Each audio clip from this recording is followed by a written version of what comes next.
In front of me is Samsung Galaxy A36 and today I would like to show you how you can download and apply animated live wallpaper called Magic Fluids. Begin by opening Play Store and downloading free app called Magic Fluids Light Fluid Sim from Mad Scientist.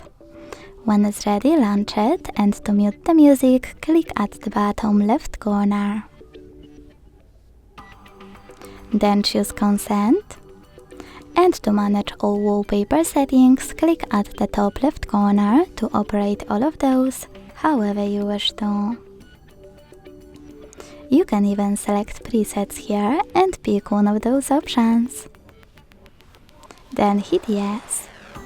Wherever you decided, when you're ready, click at the top right corner and bottom right corner. Select Set as Live Wallpaper, hit Yes, tap on Set Wallpaper and decide where. As you can see, after that, mine was successfully applied. Thanks so much for watching. If you enjoyed this video, don't forget to leave a like, comment and subscribe. Bye!